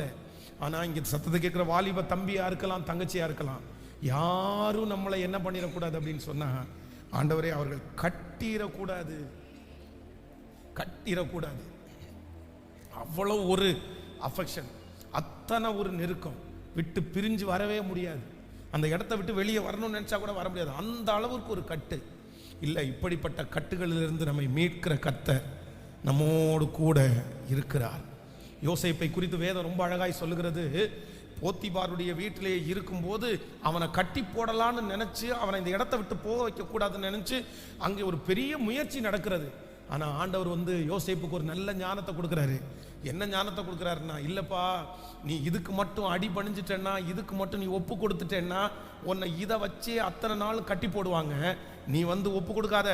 நீ இந்த இடத்துல இருக்க அழைக்கப்பட்டவன் அல்ல, நீ பார்வோனுடைய அரண்மனையில் இருக்க அழைக்கப்பட்டவன். நீ ஜனங்களுக்கு முன்பாக சாட்சியாய் நிற்க அழைக்கப்பட்டவன். இந்த மனுஷனுக்கு கீழே நீ அடிமையா இருக்கக்கூடாதுன்னு சொல்லி கர்த்தர் அந்த இடத்துல அந்த சூழ்நிலையில கர்த்தர் ஒரு ஞானத்தை கொடுத்ததுனால யோசேப்பு அந்த இடத்துல என்ன சொல்றாருன்னா, வேண்டாம் வேண்டாம், எனக்கு இந்த இடத்துல இருக்கிற சொகுசு எனக்கு தேவையில்லை. எனக்கு எப்படின்னா, நான் ரொம்ப ரிலாக்ஸா யாருடைய கையிலையும் எந்த விஷயத்திலையும் நான் கட்டப்பட்டவனாய் இல்லை, சுயாதீனம் உள்ளவனாய் கர்த்தர் நிறுத்துவதற்கு எனக்கு கர்த்தர் பலன் தருகிறவர். ஒருவேளை லோன்ல நிறைய பேர் ஒருவேளை அடிமைத்தனத்தில் இருக்கலாம். பாருங்க, செஞ்சே ஆகணும், கொடுத்தே ஆகணும் அப்படின்ற ஒரு சூழ்நிலைக்கு நம்ம வரக்கூடாது. பக்கத்தில் இருக்கிற கையை பிடிச்சி சொல்லுங்க, நீங்க உங்களுடைய லைஃபை இன்னொருத்தர் டிசைட் பண்ணுகிற அந்த வாழ்க்கையை வாழாதீங்க. சொல்லுங்க, நல்லா சொல்லுங்க, நல்லா கையை பிடிச்சி சொல்லுங்க, உங்க லைஃபை யார் டிசைட் பண்ணக்கூடாது. ஆமா, இது ஒரு சில இடங்களில் நம்ம இப்போ ஒரு சர்ச்சுக்கு வர்றோம், நீங்கள் இந்த இடத்துல உட்காருங்க, நாங்கள் உங்களுக்கு சேரை போடுறோம், இதை நான் சொல்ல வரல. ஆனால் அதே நேரத்தில் உங்களுடைய லைஃபையே நாங்கள் டிசைட் பண்ணி கொடுக்கக்கூடாது. ஆனால் இன்னைக்கு பாருங்களேன், நம்மை சுற்றி இருக்கிற நிறைய கட்டுகள் அவங்க வாழ்க்கையை அவங்க டிசைட் பண்ணுறது இல்லை. யார் தான் டிசைட் பண்ணுறான்னா, யாரோ ஒருத்தர் டிசைட் பண்ணுறாரு. நான் கடையில் போய் ஒரு பொருளை வாங்குறேன் அப்படின்னு சொன்னால் எனக்கு அந்த பொருள் வாங்கணும்னு யார் தான் டிசைட் பண்ணணும்? நான் தான் டிசைட் பண்ணணும். ஆனால் இப்போ சொல்லுங்க, அந்த பொருளை நீங்க வாங்கணும் டிசைட் பண்றீங்களா, இல்ல உங்களை சுற்றி இருக்கிற ஒரு நபர் உங்களை வாங்க வைக்கிறாங்களா? சொல்லுங்களேன். உங்களுக்கு தேவையானது நீங்கள் வாங்குவீர்களே, ஆனால் நீங்க டிசைட் பண்ணி வாங்குறீங்க. ஆனா உங்களுக்கு தேவையே இல்லாத ஒன்றை நீங்கள் வாங்கி விட்டு வருகிறீர்கள் என்றால் அது இன்னொருத்தர் உங்களை வாங்க வைக்கிறாரு. நான் எங்க போய் ஒரு வீடு நம்ம கட்ட போறோம், இந்த வீட்டில் நான் குடி இருக்கணுமா இருக்க வேண்டாமான்றது யார் டிசைட் பண்ணணும்? ஆனா இப்போ உங்களை பாருங்க, நீங்க வாங்கி இருக்கிற வீட்டை குடி இருக்கணுமா டிசைட் பண்றது யாரு? நிறைய பேருடைய வீட்டை யார் தான் டிசைட் பண்றாங்கன்னா, பேங்க் தான் டிசைட் பண்ணும் நம்ம இருக்கிறோமா இல்லையா அப்படின்னு சொல்லி. நம்முடைய சம்பளத்தை மாதமானால் சம்பளத்தை வாங்கி நம்முடைய கையில வாங்கி இந்த பொருளை வாங்குறான்னு சொல்லும்போது நான் டிசைட் பண்ண முடியாது. சிலருடைய சம்பளம் வாங்கி அந்த அக்கௌண்ட்ல கிரெடிட் ஆன உடனே இவங்க அனுப்ப மாட்டாங்க. ஓ, சித்தப்பாவுக்கு அனுப்பலாம், பெரியவுக்கு டிசைட் பண்ண மாட்டாங்க. யார் டிசைட் பண்ணுவா? அந்த பேங்கினுடைய அக்கௌண்ட் டிசைட் பண்ணி சம்பளம் வந்தா 5 நிமிஷத்துக்குள்ள அந்த பேங்கே அனுப்பிடும். நம்ம போய் இருக்கிறத மிச்சத்தை எடுத்து பாக்கெட்ல வச்சுட்டு வரணும். இப்படிப்பட்ட அடிமைத்தனங்கள் தேசத்துல நிறைய இருக்குது. இது ஒன்றல்ல, இது ஒரு பெரிய விரிவாக்கம். ஆனா நான் நம்புறேன், இல்ல, ஆண்டவர் கர்த்தருடைய வருகை தாமதிச்சா புதிய ஆண்டு உங்க வாழ்க்கையை இன்னொருத்தர் டிசைட் பண்ண கர்த்தர் வைக்க மாட்டார். இன்னொருத்தர் கட்டி போட கர்த்தர் விட மாட்டார். ஆண்டவர் உங்களுக்கு ஒரு சுயாதீனத்தை கர்த்தர் தருவாராக. கர்த்தர் உங்களுக்கு ஒரு பெரிய பலத்தை கர்த்தர் தருவாராக. 2 கரங்களையும் மேல உயர்த்தி, இயேசுவே, மனிதனுடைய அடிமைத்தனத்திலே சிக்காதபடிக்கு கர்த்தர் எனக்கு ஒரு கிருபையை தாரும் என்று ஆண்டவரிடத்தில் கேளுங்க. முழு பலத்தோட. அந்த இடத்தை விட்டு வெளியே வரவே முடியாது. அந்த இடத்துல நான் சிக்கிட்டேன், அந்த இடத்துல நான் மாட்டிட்டேன், எனக்கு வேற வழி இல்லை அப்படின்ற ஒரு சூழ்நிலை எங்க குடும்பத்தில் யாருக்குமே வராதபடி ஆண்டவர் இப்பொழுது மனுஷனுடைய அந்த கண்ணிகளுக்கு கிருபையாய் தப்புவித்து, நீர் கொடுத்த வாழ்க்கை, நீர் கொடுத்த அந்த வாழ்க்கையை நாங்கள் விடுதலையோடு வாழ்வதற்கு கர்த்தர் எங்களுக்கு கிருபை தருவீராகப்பா. ஹல்லேலூயா. கைகளை அசைத்து ஒரு ஹல்லேலூயா சொல்லுங்க. ஒரு ஹாஸ்பிட்டலுக்கு நம்ம போறோம்னு வச்சுக்கோங்களேன். ஒரு ஹாஸ்பிட்டலுக்கு போகும்போது அந்த ஹாஸ்பிட்டலில் ஒரு ஆப்ரேஷன் பண்ணணும்னு சொல்லி டாக்டர்கள் சொல்றாங்கன்னா, அந்த ஆப்ரேஷன் பண்ணணுமா வேண்டாமான்னு டிசைட் பண்றது யாருடைய கையில் இருக்குது? யார் கையில்? என் உடம்பு, என்னுடைய உடம்பா அறுக்கணுமா கிழிக்கணுமான்னு யார் டிசைட் பண்ணணும்? நான் தான் டிசைட் பண்ணணும். ஆனா சைன் மட்டும் நான் போடுவேன். நான் என்ன போடுவேன்? என்னுடைய வயித்தை கிழிச்சு ஆப்ரேஷன் பண்ணுங்கன்ற சைனை நான் போடுவேன். ஆனா எனக்கு ஆப்ரேஷன் பண்ணணுன்றதை யார் தான் டிசைட் பண்றா? அதுக்கு தான் நிறைய பேர் மருந்து பக்கமே போறதில்ல போல. சொல்றேன் என்ன அப்படின்னு சொன்னா, அவங்க சொல்லுவாங்க, இல்ல இது இப்படி ஆயிரும், அப்படி பண்ணிரும், இது முடிஞ்சிருச்சு, இந்த கதை இப்படி என்னென்னமோ பண்ணி இன்னைக்கு பாருங்க எத்தனையோ பேருக்கு அவங்க மெடிசனுக்கு போறாங்களோ இல்லையோ, நிறைய பேருடைய கையில என்ன வாங்கி வச்சுக்காங்க தெரியுமா? இன்சூரன்ஸ். எதுக்குன்னா, ஒருவேளை எங்களுக்கு அந்த மாதிரி ஒரு நோய் வந்துச்சுன்னா இந்த இன்சூரன்ஸை வச்சு காப்பாத்திடலாம். இந்த இன்சூரன்ஸ் தவறாக சொல்லல, இந்த உலகமே எப்படி போயிட்டு இருக்குன்னா அந்தி கிறிஸ்துனுடைய ஆளுகைக்குள்ள போகிறது. இந்த ஆன்டி கிரைஸ்டினுடைய ஒரு மிகப்பெரிய அடையாளமே என்ன அப்படின்னா, எல்லாரையும் தங்களுடைய கண்ட்ரோலுக்குள்ள கொண்டு வருகிறது தான் ஆன்டி கிரைஸ்டினுடைய வேலை. இப்போ சமீபத்தில் பார்த்தீங்க அப்படின்னு சொன்னா, இனி நம்முடைய தமிழ்நாடு கவர்மெண்ட் அப்படின்னு எல்லாம் இல்லாம ஒன் கவர்மெண்ட்டை கொண்டு வரதுக்கு முயற்சி எடுத்துட்டு இருக்காங்க. அதுக்கு நிறைய இடங்களில் அத்தாரிட்டி கொடுத்துட்டாங்க, சைனிங் பண்ணிட்டாங்க. இது கொஞ்ச நாளைக்குள்ளாகவே அது மாறும்னு தோணுது. என்ன அப்படின்னு சொன்னா, ஒன் வேர்ல்டு, நம்ம ஒரே ஒருத்தரை டிசைட் பண்ணா போதும், ஒரே ஒருத்தரை செலக்ட் பண்ணா போதும். இதுக்கு காரணம் என்ன அப்படின்னு சொன்னா, அந்த ஆன்டி கிரைஸ்ட் தங்களை கண்ட்ரோல்ல வச்சிருக்கிறதுக்கு நினைக்கிறேன். ஆனா கர்த்தர் நம்மளை எப்படி வச்சிருக்கிறார் அப்படின்னு சொன்னா, நீங்க பூமி எங்கும் புறப்பட்டு போய் சகல ஜனங்களையும் சீசராக்கி பிதா குமாரன் பரிசுத்தாவியின் நாமத்தினாலே ஞானஸ்தானம் கொடு. நீ போப்பா, நீ நான் சொல்றேன், நான் உனக்கு போதித்து நீ நடக்க வேண்டிய வழியை உனக்கு காட்டுவேன். உண்மையில் என் கண்ணை வைத்து உனக்கு ஆலோசனை சொல்லுவேன். இந்த உலகத்தில் இருக்கிறவங்க யாரும் உன்னை கண்ட்ரோல் பண்ண முடியாது. இந்த உலகத்தில் இருக்கிற யாருடைய கைக்கு நீங்க சிக்க மாட்டீங்க. நான் உனக்கு போதித்து உன்னை நடத்துவேன். இப்பொழுது அந்த வாழ்க்கையை கர்த்தர் தருவாராக. கர்த்தர் அந்த வாழ்க்கையை தருவாராக. ஹல்லேலூயா. நிறைய பேருக்கு இன்னைக்கு ஆராதனைக்கு நீங்க வரணுமா வரக்கூடாதான்னு யாரு டிசைட் பண்ணுவா தெரியுமா? யார் டிசைட் பண்ணுவா? சிலர் ஆராதனைக்கு வரணுமா வரக்கூடாதான்றதுக்கு மேனேஜர் தான் டிசைட் பண்ணுவார், சில கம்பெனி ஓனர் தான் டிசைட் பண்ணுவார். ஆனால் எனக்கு ஒரு பெரிய ஆசை என்ன அப்படின்னு சொன்னால், உங்கள் எல்லாரையும் கர்த்தர் ஆசீர்வதிக்கணும். நான் ஆராதனைக்கு வர வேண்டும் என்கிறதை நான் முடிவெடுக்க வேண்டும். நான் நினச்சா ஆஃபீஸை பூட்டலாம், நான் நினச்சா ஆஃபீஸை திறக்கலாம், நான் நினச்சா வேலைக்கு போகலாம், நான் நினச்சா சர்ச்சுக்கு வரலாம். இப்படிப்பட்ட ஒரு ஆசீர்வாதத்தை கர்த்தர் உங்களுக்கு தருகிற நாட்கள் கண்டிப்பாக வரணும், நிச்சயமாக வரணும். இந்த ஆசீர்வாதத்திற்காக ஆண்டவருடைய பிள்ளைகள் நீங்க கண்டிப்பா நீங்க ஜெபம் பண்ணுங்க. நீங்க இதுக்காக ஜெபம் பண்ணணும். இது ஒரு ஜெப குறிப்பாகவே வச்சுக்கோங்க. ஆண்டவரே, நான் அடிமையாய் அல்ல, நான் எப்படி வாழணும் அப்படின்னா, சுயாதீனமாய் நான் வாழ்வதற்கான கிருபையை கர்த்தர் பிள்ளைகளுக்காக அவ்வளவு சம்பாரிச்சு அவ்வளவு பாடுபட்டு எல்லாத்தையும் பிள்ளைங்க கையில கொடுத்துட்டு ஒண்ணுமே இல்லாம இப்போ 5 ரூபாவுக்காக யார்கிட்ட கேட்கணும்? பிள்ளைகள்கிட்ட கேட்கறது தவறுன்னு நான் சொல்லலை, பிள்ளைகள்கிட்ட கேட்கறது தவறல்ல. ஆனா உங்களுக்கு ஒண்ணுமே வரல, நீங்க ஒண்ணுமே சம்பாதிக்கல, பரவாயில்ல, எல்லாத்தையும் கொடுத்துட்டு இப்போ 5 ரூபாவுக்கு 6 ரூபாவுக்கு 10 ரூபாவுக்கு அவங்க கைக்கு முன்னாடி நிக்கிறத விட, ஞானம் என்ன அப்படின்னு சொன்னா, எனக்குரியது நான் சம்பாரிச்சு என்கிட்ட இருக்குப்பா, என்னுடைய மிச்சத்தை நீ என்ன பண்ணிக்கோ, நீ வச்சுக்கோ, எனக்கு தேவையை பூர்த்தி செய்ததுக்கு மிச்சத்தை நான் வச்சுக்கோ, உனக்கு நீ என்ன வேணும் பண்ணிக்கோ. இந்த ஞானம்தான் ஒரு தகப்பனுடைய நல்ல ஞானம், தாயினுடைய நல்ல ஞானம். எத்தனை பேர் ஆமோதிக்கிறீர்கள்?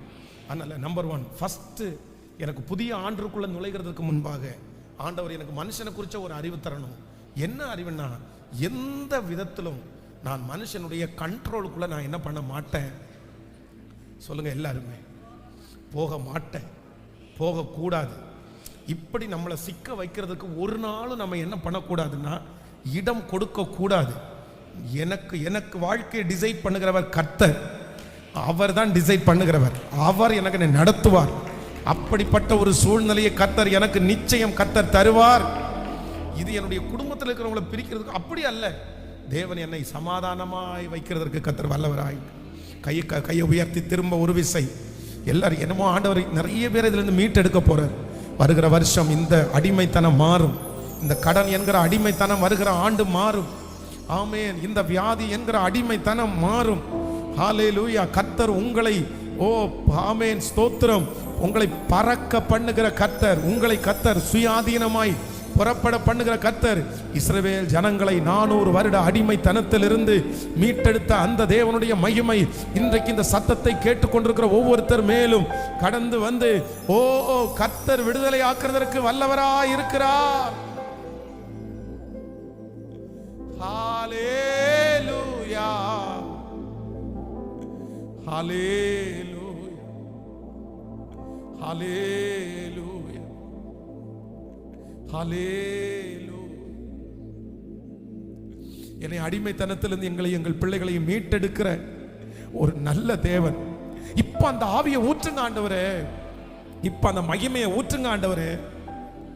எங்க பிள்ளைகள் சுயமா யோசிக்கவே முடியாத அளவிற்கு எங்கெல்லாம் கட்டுண்டு கிடக்கிறார்களோ, எங்கெல்லாம் கட்டப்பட்டு கிடக்கிறார்களோ, அந்த கட்டுகள் எல்லாம் இயேசுவின் நாமத்தினால இப்பொழுது அவிழ்க்கப்படுவதாக. ஹல்லேலூயா. கட்டப்பட்ட மனிதரல்ல, கட்டவிழ்க்கப்பட வேண்டும். காயப்பட்ட மனிதரெல்லாம் கல்வாரி வர வேண்டும். கர்த்தர் உம்மை காண வேண்டும். காயப்பட்ட மனிதரெல்லாம் கல்வாரி வர வேண்டும். கர்த்தர் உம்மை காண வேண்டும். கட்டப்பட்ட மனிதரெல்லாம் கட்டவிழ்க்கப்பட வேண்டும். காயப்பட்ட மனிதரெல்லாம் கல்வாரி வர வேண்டும். கர்த்தர் உம்மை காண வேண்டும். காயப்பட்ட மனிதரெல்லாம் கல்வாரி வர வேண்டும். கர்த்தர் உம்மை காண வேண்டும். ஹல்லேலூயா. கட்டப்பட்ட எல்லா மனிதர்களும் எங்க வரணும் அப்படின்னு சொன்னா, உடைய பிள்ளைகளை வளர்த்துக்கிறவங்க கூட எப்படி பிள்ளைகளை வளர்த்துருங்க அப்படின்னு சொன்னா, எப்பா நீ ஒண்ணு மட்டும் கத்துக்கோ, நீ யாருக்கும் என்ன இல்லைன்னா, தாழ்மைன்றது வேற, அடிமைன்றது வேற, கீழ்ப்படிதல்ன்றது வேற, அடிமைன்றது வேற. பிரதர் நீங்க கீழ்ப்படிங்க, சிஸ்டர் நீங்க கீழ்ப்படிங்க. பிரதர் நீங்க தாழ்மையா இருங்க, சிஸ்டர் நீங்க தாழ்மையா இருங்க. ஆனா அதே நேரத்தில் இதிலிருந்து நான் வெளியவே வர முடியாதுன்ற அளவிற்கு நீங்க என்ன பண்ணிடக்கூடாதுன்னா, எப்பவுமே போயிடக்கூடாது. இது உங்களுடைய குடும்பம், தாய் தகப்பன், இதை சொல்லல. ஒரு தேர்ட் பர்சன், மூணாவது ஒரு நபருடைய அந்த காரியத்தில் என்னை கட்டி வச்சிருக்கிற அந்த சூழ்நிலையை மாற்றுகிறவர். நீங்க பார்த்தீங்கன்னா, நீங்க டிவில எல்லாம் பார்க்கலாம், சில இடங்கள் இந்த சுரங்கம் எல்லாம் தோன்றாங்க பாருங்களேன். இந்த சுரங்கம் தோன்றவங்க சில வேலைகள் எல்லாம் வெளிநாட்டில எல்லாம் போய் பார்த்தீங்கன்னா, இங்கேருந்து போகும்போது அவங்கள ஆசை காமிச்சு இங்கேருந்து ஒரு இன்வெஸ்ட்மெண்ட் பண்ணி அவங்கள கூட்டிட்டு போய் கண்ணு தெரியாத இடத்துல சித்திரவதை அனுபவிக்கிறவங்க எத்தனை பேர் இருக்காங்க தெரியுமா? வெளியவே வர முடியாது. வெளியே சோறு அவங்க கொடுத்தா தான் சாப்பிட முடியும். அவங்க வெளியே போன்னு சொன்னதான் போக முடியும். எத்தனை பேர் மாட்டி சிக்கி தவிக்கிறார்கள் தெரியுமா? ஐயோ, நிறைய பேர் மனிதர்கள் வந்து இன்னைக்கு தான் கொஞ்சம் இந்த மீடியா எல்லாம் வந்ததுனால பார்த்தீங்க அப்படின்னா கொஞ்சம் பரவாயில்ல. யாராவது இந்த மாதிரி இருந்தால் உடனே காமிச்சு கொடுத்துறாங்க. கடந்த நாட்களில் கூட நீங்கள் பேப்பரில் வாசிக்கும் போது 25 வாலிப பெண்களை ஒரு டீம் வந்து ஒரு அண்டர் கிரவுண்டுக்குள்ள 5 அடி உயரம் தான் இருக்கு அந்த பில்டிங். அந்த உயரம் உள்ள ஒரு இருட்டான அறைக்குள்ள அந்த பிள்ளைகளை கொண்டு போய் 7 வருஷமா அந்த பிள்ளைகளை உள்ள வச்சிருந்திருக்காங்க, யாருக்கும் தெரியாம. தேவையான டைம் வந்து அந்த பிள்ளைகளை மட்டும் கண்ணை கட்டி வெளியே கொண்டு வந்துட்டு அதுக்கப்புறம் அந்த இருட்டு அறைக்குள்ள எப்படி இருக்கும். இன்னைக்கு கூட அப்படிப்பட்ட சிக்கலில் இருக்கிற எத்தனையோ பேர் இருக்கிறாங்க. ஆனா ஆண்டவர் நம்மளுக்கு கிருபையாய் கர்த்தர் ஒரு கிருபையா ஆண்டவர் நம்மளை நடத்தி வருகிறார். நம்முடைய பிள்ளைகள் எல்லாரையும் கர்த்தர் காப்பாற்று வராங்க. இந்த ஞானத்திற்காக நீங்க ஜெபம் பண்ணணும். மனுஷனுடைய கையில இனி நீங்க சிக்கொண்டு கிடக்க கூடாது, நீங்க கட்டப்பட்டு கிடக்க கூடாது. வருகிற ஆண்டு கர்த்தர் உங்களுக்கு விடுதலை தரணும். எந்த விடுதலை தரணும்னா, நான் யாருக்கும் அடிமையானவன் அல்ல, நான் யாருக்கும் அடிமையானவள் அல்ல, நான் யாருக்கும் அடிமையானவன் அல்ல, யாருக்கும் அடிமையானவர் அல்ல. கர்த்தரே என்னை நடத்துவதற்கு கர்த்தர் வல்லவராய் இருக்கிறார். ஹல்லேலூயா. சோ இரண்டாவதாக ஒரு காரியத்தை வேகமாய் நம்ம தியானிச்சு நம்ம ஜெபிக்க போறோம். எடுத்துக்கொள்ளலாம். இரண்டாவது ஒரு காரியத்தை எடுத்துக்கொள்ளலாமா? நீங்கள் யோபுவின் புஸ்தகத்தில் எடுத்துக்கொள்ளலாம். யோபுவின் புஸ்தகத்தில் 2ஆம் அதிகாரத்தினுடைய 8வது வசனம், 9வது வசனம், 10வது வசனத்தை வாசிக்கலாம். அவன் ஒரு ஓட்டை எடுத்து தன்னை சுரண்டி கொண்டு சாம்பலிலே உட்கார்ந்தான். அப்பொழுது அவன் மனைவி அவனை பார்த்து, நீர் இன்னும் உம்முடைய உத்தமத்தில் உறுதியாய் நிற்கிறீரோ, தேவனை தூசித்து ஜீவனை விடும் என்றான். அதற்கு அவன், நீ பைத்தியக்காரி பேசுவது போல பேசுகிறாய். தேவன் கையிலேயே நன்மையை பெற்ற நாம் தீமையை பெற வேண்டாமோ என்றார். இவைகள் எல்லாவற்றிலையும் யோபு தன் உதடுகளினால் பாவம் செய்யவில்லை. கர்த்தருடைய பிள்ளைகளை, இந்த இடத்துல இந்த வேதத்துல ஆண்டவர் சொன்ன எல்லா மனிதர்களுக்கும் என்ன இருந்துச்சுன்னா, இந்த மாதிரி மனிதர்கள் வந்து மனிதர்களை ஞானமாய் புரிந்து கொள்ளாத ஒரு சூழ்நிலை இருக்குது. இந்த இடத்துல யோபுவை குறித்து என்ன சொல்லுது அப்படின்னா, இவர் இவ்வளவு சோதனையின் மத்தியிலையும் இவ்வளவு பாடுகள் மத்தியிலையும் தைரியமாய ஆண்டவரோடு அவர் நடக்கணும்னு நினைக்கிறார். அவர் வாயை திறந்த ஆண்டவரை சபிக்கல, ரொம்ப பரிசுத்தமா இருக்கிறார். இப்போ இப்படிப்பட்ட ஒரு சூழ்நிலையில நம்முடைய வீட்டில் யாராவது ஒருத்தர் இருந்தா கண்டிப்பா நம்ம என்ன பண்ணியிருப்போம்னா, அவங்கள ரொம்ப நம்ம என்கரேஜ் பண்ணுவோம். ஐயோ ரொம்ப சந்தோஷமா இருக்குது, எப்படி இவ்வளோ ஸ்பிரிச்சுவல்ல இருக்கிறீங்க, இவ்வளோ சூழ்நிலையில எப்படி நீங்க ஜெபம் பண்றீங்க, இவ்வளோ வலியிலையும் உங்களுக்கு அந்த வலி பெருசா தெரியலையா அப்படின்னு நம்ம ஜெபம் பண்ணுவோம்.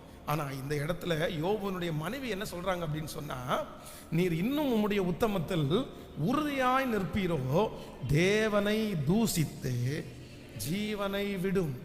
தேவனை தூசித்து ஜீவனை விடும். நம்பர் 2, இரண்டாவதாக ஒரு மனுஷனை குறித்த ஒரு தேவனுடைய பிள்ளைக்கு இரண்டாவது இருக்க வேண்டிய ஞானம் என்ன அப்படின்னு சொன்னா, அவர்கள் பேசுகிற வார்த்தையை குறித்த ஞானம் இருக்கணும். பக்கத்தில் இருக்கிற கையை பிடிச்சி சொல்லுங்க, மனுஷன் பேசுகிற வார்த்தையை குறித்த ஞானம். எல்லாரும் சொல்லுங்க, மனிதனை குறித்து அவர்கள் பேசுகிற வார்த்தையை குறித்த ஞானம். பாருங்க, சிலர் இன்னைக்கு வாழ்கிறது, சிலர் அழிந்தது எதனால அப்படின்னு சொன்னா வார்த்தையினாலதான். வார்த்தையினாலதான். 1000 பேர் உங்களை என்கரேஜ் பண்ணலாம், 1000 பேர் உங்களை தட்டி கொடுக்கலாம், 1000 பேர் பாத்தீங்க அப்படின்னு சொன்னா தேவனுடைய ஊழியக்காரனாகிய தீர்க்கதரிசியை உங்களை மாதிரி தைரியசாலி இல்லையா, உங்களை மாதிரி தைரியசாலி இல்லையா அப்படின்னு 1000 பேர் அவனை பற்றி போற்றி பேசுறாங்க. ஆனா ஒரே ஒரு ஏசபேல் நீ என்ன பெரிய ஆளா, உன்னை என்ன பண்றான் பாரு அப்படின்னு சொன்ன உடனே அந்த லேடியினுடைய பேச்சை கேட்டு சுருண்டு போய் எங்க படுத்துக்கிட்டார் அப்படின்னு சொன்னா சூறை செடியில படுத்து. இன்னைக்கு இந்த சத்தத்தை கேட்கிற யாரோ ஒருத்தர், பிரதர், யாராவது ஒருத்தருடைய அந்த ஒரு வார்த்தையினால நீங்க உடைஞ்சு போய் இருக்கலாம். 1000 பேர் உங்களை தட்டி கொடுத்தது உங்களுக்கு பெருசா தெரியாம இருக்கலாம், உங்களை என்கரேஜ் பண்ணது பெருசா தெரியாம இருக்கலாம். ஆனா உங்க கண்ணுக்கு முன்னாடி அவங்க உங்களை பேசின அந்த வார்த்தை மட்டும் உங்களுக்கு முன்னாடி நிக்கலாம். ஆனா நீங்க ஆண்டவரிடத்துல கேட்க வேண்டிய இரண்டாவது ஞானம் என்னன்னா, கர்த்தாவே, மனிதர்கள் எங்களை பார்த்து பேசுகிற வார்த்தையை குறித்து எங்களுக்கு ஞானத்தை கர்த்தர் கட்டளை இடுவீராக. எந்த வார்த்தையை எடுக்கணும், எந்த வார்த்தையை எடுக்கக்கூடாது, எந்த வார்த்தையை மனசுக்குள்ள கொண்டு போகக்கூடாது என்கிற அந்த ஞானத்தை நமக்கு கட்டளை இடுகிற ஒரு நல்ல தேவன் நம்மோடு கூட இருக்கிறார். மனிதர்கள் பேசுகிற வார்த்தையினாலே நீங்கள் வாழவும் முடியும், மனிதர்கள் பேசுகிற வார்த்தையினாலே நீங்கள் அழியவும் முடியும். வார்த்தையை ஒரு தேவனுடைய பிள்ளை கரெக்டா ஐடென்டிஃபை பண்றதுக்கு நீங்க கத்துக்கல அப்படின்னு சொன்னா கண்டிப்பாக இந்த உலக வாழ்க்கையிலே உங்களால் சமாதானமாய் வாழவே முடியாது. வேலை செய்கிற இடத்துலையா இருக்கலாம், குடும்பத்திலையா இருக்கலாம், எங்க போகும்போதும் எனக்கு ஒரு ஞானம் வேணும். மற்றவர்கள் பேசுகிற வார்த்தையை கையாளக்கூடிய ஒரு ஞானத்தை கர்த்தர் எனக்கு தருவதற்கு வல்லவராக இருக்கிறார். எத்தனை பேர் ஆமோதிக்கிறீர்கள்? ஆண்டவரே, நான் ஒரு புதிய ஆண்டிற்குள்ள நான் கடந்து போகிறேன். இந்த ஆண்டுல ஒருவேளை மற்றவர்கள் பேசுகிற வார்த்தைகளை உங்களால் சரியா கணிக்கவே முடியாமல் இருக்கலாம், கணிக்காமல் இருக்கலாம். பாருங்க, சிலரை ரொம்ப ஸ்பீடு பண்ணணும்னா என்ன சொல்லுவாங்க தெரியுமா? உங்க வார்த்தை அவங்க சொன்னாங்கன்னா உடனே ஸ்பீடாக வேலையை செய்வாங்க. அவங்க ஏதாவது ஒன்று பேசிட்டாங்கன்னா உடனே பின்தங்குவாங்க. இவங்களுக்கு ஒரு ஸ்டேபிளே இருக்காது. ஆனால் ஒரு ஆண்டவருடைய பிள்ளை அடுத்தவங்களுடைய வார்த்தையில் ஸ்டேபிள் இல்லை. யாருடைய வார்த்தையில்னா ஆண்டவருடைய வார்த்தையில் நீங்கள் எப்படி இருக்கணும்னா ஸ்ட்ராங்காக நீங்கள் இருக்கணும், ஒரே போல் நிற்கணும், நீங்கள் நிற்கணும். பாருங்கள், இங்கேயும் இங்கேயும் சாஞ்சிடக்கூடாது. ஒருத்தர் கைத்தட்டி ஐயோ பிரதர் எப்படி பிரதர் அப்படின்னு சொன்ன உடனே உற்சாகமாகி இன்னைக்கு பிரியாணியே செஞ்சிடலான்னு நினைக்கக்கூடாது. அப்புறம் நாளைக்கு யாராவது ஒருத்தர் என்ன பிரதர் அப்படின்னு சொன்ன உடனே போய் கஞ்சி பண்ணிட்டு இருக்கக்கூடாது. ஆமென், புரியுதா? நமக்கு நிறைய பேர் எதில் நம்ம மோட்டிவேட் ஆகிறோம்னா மனுஷனுடைய வார்த்தையில் தான் மோட்டிவேட் ஆகிறோம். பாருங்க, ஒரு கணவனார் நல்லா பேசினாருன்னா சில மனைவிகள் பார்த்தீங்க அப்படின்னு சொன்னால் அவ்வளோ நல்லா தங்கமாக இருப்பாங்க. ஆனால் அதே நேரத்தில் ஒரு சின்ன வார்த்தை ஏதாவது ஒன்று பேசிடட்டும், உடனே குறுக்க திரும்பிட்டு நீ என்ன இப்படி அந்த மாதிரி வித்தியாசமா? இல்லை இல்லை இல்லை, மனுஷனுடைய வார்த்தை உங்களை டிசைட் பண்ணவே கூடாது, உங்களை தாழ்வுக்கும் மேலும் கொண்டு போகவே கூடாது. நான் நம்புகிறேன் அவனுடைய வார்த்தையை அறிந்து செயல்படக்கூடிய ஒரு கிருபையை கர்த்தர் நமக்கு தயவாய் தருகிறவர். கைகளை உயர்த்தி ஆண்டவரிடத்தில் சொல்லலாம், தகப்பனே, மனிதனை குறித்த இரண்டாவது அறிவு, அவருடைய வார்த்தையை குறித்த ஒரு அறிவை எனக்கு தருவீராக. எந்த மனுஷன் என்னை பார்த்து பேசினாலும் அந்த மனுஷனுடைய வார்த்தை என்னை தாக்கிவிடவும் கூடாது. அந்த மனுஷனுடைய வார்த்தை என்னை பெருமைக்குள் ஆக்கக்கூடாது. அந்த மனுஷனுடைய வார்த்தையை சரி சமமாய் புரிந்து கொள்ளக்கூடிய, சொல்லுங்க, ஒரு ஞானமுள்ள ஒரு இருதயத்தை எல்லாரும் சொல்லுங்க, ஆண்டவரே கர்த்தர் அந்த கிருபையை எங்களுக்கு தருவீராக, எங்களுக்கு தருவீராக. அந்த ஞானம் வெளிப்படட்டும் அப்பா, அந்த ஞானம் வெளிப்படட்டும். கவனிங்க, சவுல் ராஜா தன்னுடைய வாழ்க்கையிலே தோல்வியை அடைந்ததற்கு காரணம் என்ன அப்படின்னு சொன்னா, வேற எதுவுமே இல்லை, ஒரே ஒரு வார்த்தை, ஜாலியா பேசின ஒரு வார்த்தை, ஒரு பெரிய விஷயமா எடுக்காத ஒரு வார்த்தை. சவுல் கொன்றது 1000, இந்த ஒரு வார்த்தை, சவுல் கொன்றது 1000, தாவீது கொன்றது 10000ன்ற இந்த ஒரு வார்த்தை சவுலை எங்க கொண்டு போய் நிறுத்திச்சு பாருங்களேன். பாடினவங்க பாடிட்டு போயிட்டாங்க, மறந்துட்டாங்க, அவங்களுக்கு அதை குறித்து உணர்வே இல்லை. இன்னைக்கு அதை பாடுவாங்க, நாளைக்கு இன்னொருத்தரை பாடுவாங்க. ஆனா அதையே நினைச்சிட்டு இருந்த சவுல், சொன்னவங்க இன்னைக்கு சொல்லிட்டாங்க பிரதர். இன்னைக்கு இந்த சத்தத்தில் கேட்கிற நிறைய பேர் 5 வருஷத்துக்கு முன்னாடி யாராவது ஒருத்தர் பேசின அந்த வார்த்தையினால ரொம்ப பாதிக்கப்பட்டு இன்னைக்கு வரைக்கும் அந்த வார்த்தை உங்களுக்கு அழியல தெரியுமா? அவங்க மறந்துட்டாங்க, அது ஒன்றும் இல்லை, பிரச்சனை இல்லாமல் போயிடுச்சு. ஆனா நீங்க அந்த வார்த்தையினால ஊண்டாகி அந்த வார்த்தையினால நோயாளியா மாறின எத்தனை பேர் இருக்காங்க தெரியுமா? அன்னைக்கு பேசின வார்த்தை. இப்போ நீங்க அவங்கள்ட்ட போய் அன்னைக்கு என்ன இப்படி பேசுனீங்கல்ல, அதனாலதான் நான் இப்படி ஆயிட்டேன்னு சொன்னா, என்னைக்கு நானா? கணவனார் பேசின வார்த்தை அவருக்கு மறந்துருக்கும், மனைவி பேசின வார்த்தை அவங்களுக்கு ஞாபகம் இருக்காது. ஆனா இந்த அம்மா மட்டும் என்ன பண்ணுவாங்க தெரியுமா? இந்த ஐயா லிஸ்ட் போட்டு வச்சிருப்பாங்க. 1942ஆம் ஆண்டு காலையில் 10 மணிக்கு சிவானந்த காலனியில் போகும்போது ஒரு பஸ்ஸில் நான் ஏறினேன். அந்த நேரத்தில் என் கால் மட்டும் வலிக்கிருச்சு. அப்போ நீ என்ன சொன்ன தெரியுமா? எப்படிதான் இந்த மெமரியில் இருக்குமோ தெரியல. அன்னைக்கு சொன்ன வார்த்தை, ஏப்பா இன்னைக்கு வரைக்கும் நீங்க மறக்கலையா?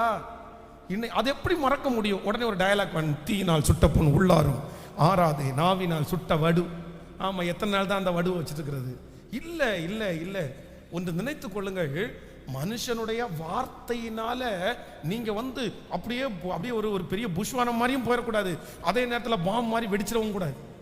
நீங்க எப்படி இருக்கணும்னா, அந்த வார்த்தையை உள்ளாங்கி அப்படியே ஞானமாய் நடக்கக்கூடிய ஒரு கிருபையை கர்த்தர் தயவாய் தருகிறார். எத்தனை பேர் ஜெபம் பண்ண போறீங்க? ரொம்ப அவசியம். நீங்க இந்த செய்தியை எவ்வளவு சீரியஸ்னஸா எடுக்கிறீங்கன்னு தெரியல. ஆனா இந்த அபிஷேகம் மட்டும் உங்களுக்கு கிடைச்சிச்சுன்னு வைங்களேன், இந்த உலக வாழ்க்கையில் நீங்க நெக்ஸ்ட் இயர் ரொம்ப சக்சஸா வாழ்வீங்க.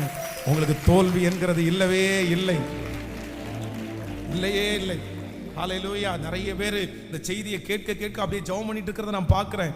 ஆண்டவர் வருகிற ஆண்டு மனுஷனுடைய வார்த்தையை குறித்த ஒரு ஞானத்தை நிச்சயம் கர்த்தர் உங்களுக்கு கட்டளை இடுவாராக. கர்த்தர் கட்டளை இடுகிறவர், கர்த்தர் பெரிய தேவனாய் இருக்கிறார். ஆமென். கைகளை அசைத்து ஒரு ஹல்லேலூயா சொல்லலாம். யோசேப்பை எவ்வளவு பெருமையா பேசினாலும் அவன் சொல்லுகிற வார்த்தை, நான் அல்ல, தேவனே ராஜாவுக்கு மங்களகரமான உத்தரவை அருள் செய்கிற தேவன். நம்பர் 1 முதலாவதாக ஃபர்ஸ்ட் ஒரு ஞானம். என்ன ஞானம்? ஆண்டவரே, என்னை கட்டணும்னு நினைக்கிற மனுஷங்களுக்கு எனக்கு என்ன கொடுங்க? நான் இந்த உலகத்தில் ஞானமாய் வாழணும். எப்படி வாழணும்னா, நான் ஒரு சுயாதீனமாய் வாழணும். அதில் கீழ்ப்படிதல் வராது. நல்லா கவனிச்சுக்கோங்க, நீங்கள் மிஸ் அண்டர்ஸ்டாண்ட் பண்ணக்கூடாது. கீழ்ப்படிதல் என்கிறது வேற ஒன்று. நான் எப்படி வாழணும்னா, இன்னொருத்தர் டிசைட் பண்ணி அல்ல, என் கர்த்தர் எனக்கு டிசைட் பண்ணலாம். என்னுடைய ஆண்டவர் என்னை டிசைட் பண்ணி நீங்க இங்கே நடக்காதேன்னு சொல்லலாம். ஆனால் இன்னொருத்தர் அப்படி சொல்லுகிற சூழ்நிலையை கர்த்தர் அனுமதிக்க மாட்டார். அதில் ஞானம். நம்பர் 2, இரண்டாவதாக ஆண்டவர் எனக்கு ஒரு ஞானத்தை கர்த்தர் தருவார். எதில் ஞானத்தை தருவார்னா, மனிதர்களுடைய வார்த்தையினால காயப்படாதபடி, மனிதனுடைய வார்த்தையினாலே நான் தவறாதபடி அதை ஞானமாய் கையாளக்கூடிய ஒரு கிருபையை கர்த்தர் எனக்கு தயவாய் தருவதற்கு கர்த்தர் வல்லவராய் இருக்கிறார். இனி அதனால சோர்ந்தும் போக மாட்டேன், இனி அதனாலே தீவிரமாகவும் ஆக மாட்டேன். அதை சரியான விதத்தில் கையாளுவதற்கு ஏற்ற ஞானத்தை கர்த்தர் எனக்கு தருகிற ஒரு நல்ல தேவனாய் இருக்கிறார். ஆமென். அந்த வார்த்தைகள் ஒன்றும் என்னை செய்யாது. கர்த்தர் அதைத்தான் தீர்க்கதரிசியை பார்த்து சொல்கிறார், நீ அந்த மனுஷனுடைய வார்த்தைக்கு அஞ்ச வேண்டாம், நீர் அந்த மனுஷனுடைய வார்த்தைக்கு அஞ்ச வேண்டாம், ஏனெனில் நான் உன்னோடு கூட இருப்பேன். கர்த்தர் அந்த வார்த்தைகளை குறித்த பயத்தை கர்த்தர் இப்பொழுது எடுத்து போடுவாராக. அந்த வார்த்தைகளை குறித்த தாக்கத்தை கர்த்தர் எடுத்து போடுவாராக.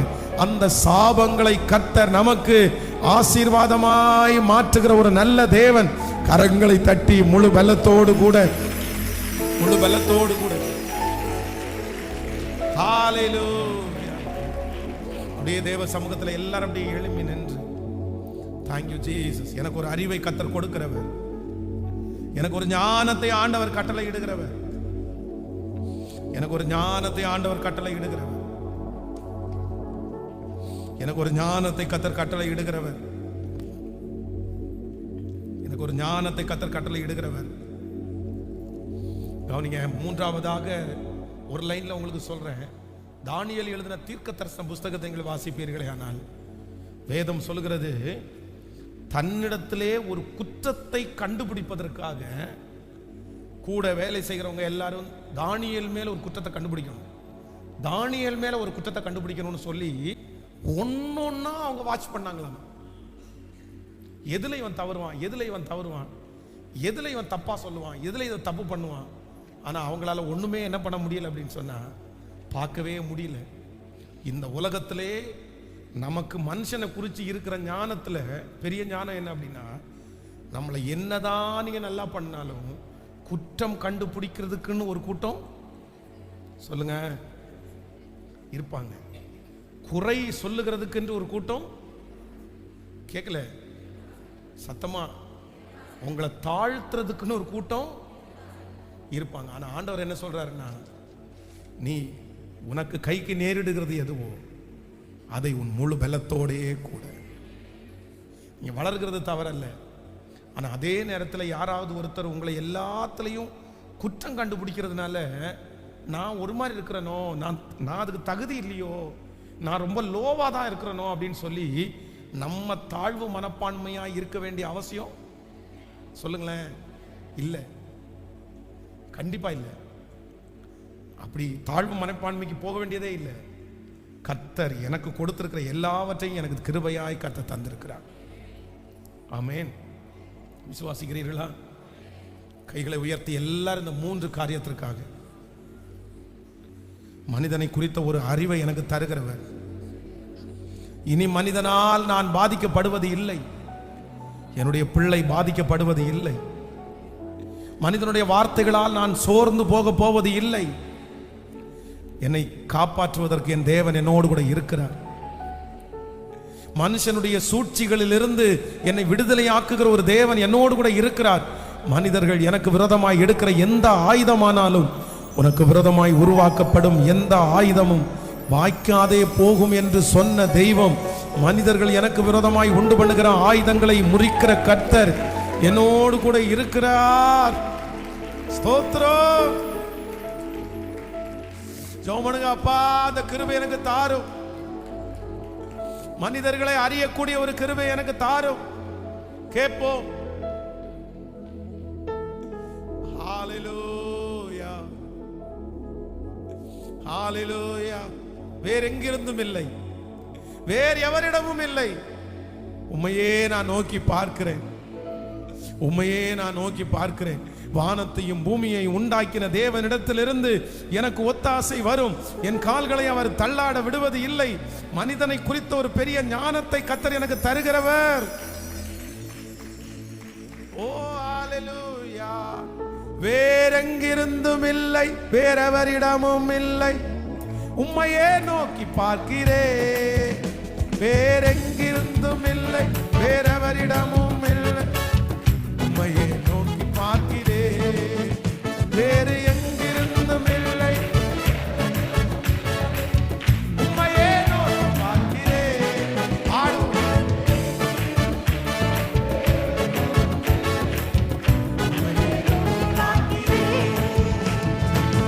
வானம் பூமி படைத்த தேவனே, ஒத்தாசை செய்யும் கர்த்தர் நீரே. கண்களை ஏறெடுப்பேனா, ஒத்தாசை செய்யும் கர்த்தர் நீரே. வானம் பூமி படைத்த தேவனே, ஒத்தாசை செய்யும் கர்த்தர் நீரே. கண்களை ஏறெடுப்பேனா,